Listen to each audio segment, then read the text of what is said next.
Alright, in this video we'll be able to convert decimals to fractions.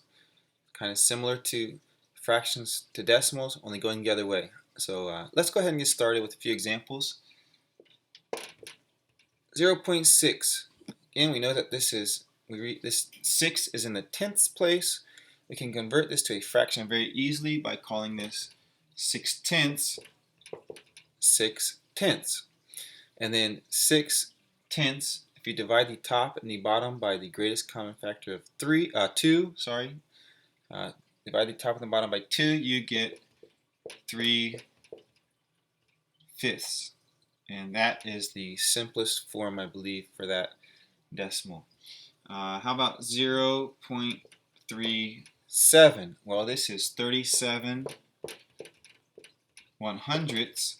And since 37 is a prime number, I don't think we can get any smaller than that. 0.68, okay, we will convert that to 68/100ths because it is a tenths hundredths place.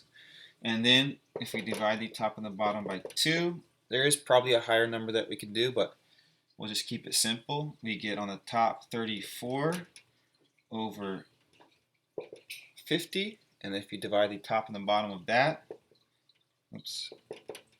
by 2, you get 17/25, and I believe that's the smallest that can go.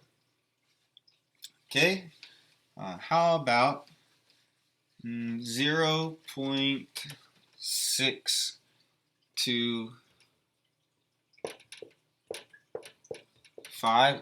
Might look familiar to some of you. Okay, so we'll do this 625 divided by 1,000. Let's keep it simple at first. We'll divide the top and the bottom by 5 maybe, because I can see that at least goes into it. So the top, I believe we're going to have 100 and let's see, 25 over 200, I do believe. I'll carry that over here.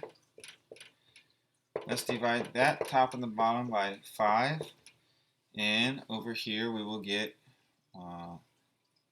let's see, 25 over 40.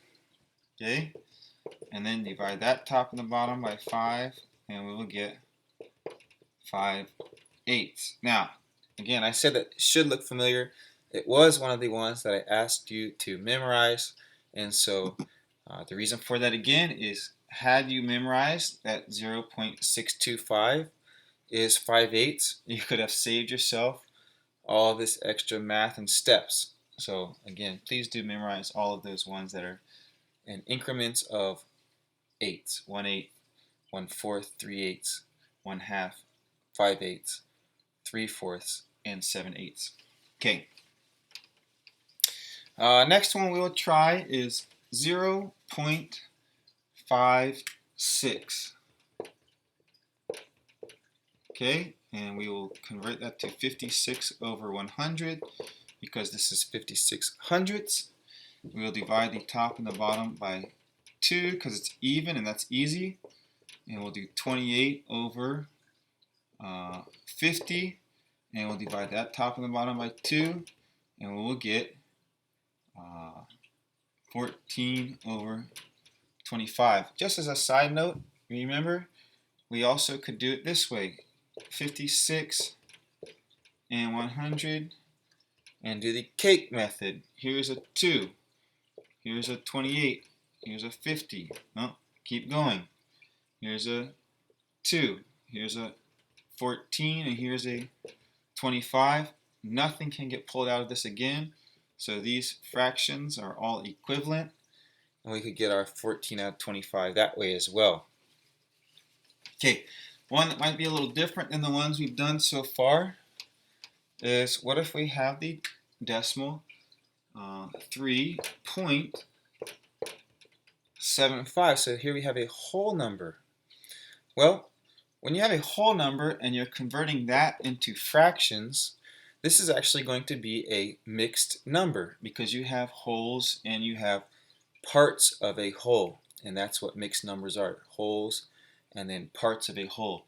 So we're going to have 3 as the whole number, and then we have remaining 75 hundredths. And this is a little bit easier one, but I just use this to show how you would do a mixed number. We know 75 over 100 is 3/4, so 3 and 3/4 would be your final fraction, and it is a mixed number. If this was a more difficult fraction, you'd still do it the same way. You still have the whole number, whatever was before the decimal, and then you would just solve the remaining decimal into a fraction the way that we've already shown. Last but not least, I'll just leave that up here.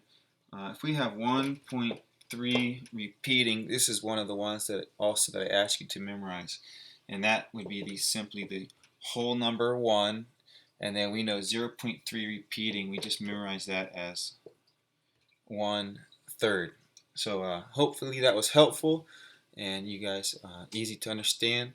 So please do write a summary for this lesson, maybe a step or two that you could follow, maybe a generalization about a rule that you could use, but something that would be specific to help remind you how to convert decimals into fractions. I'll see you guys in the next video.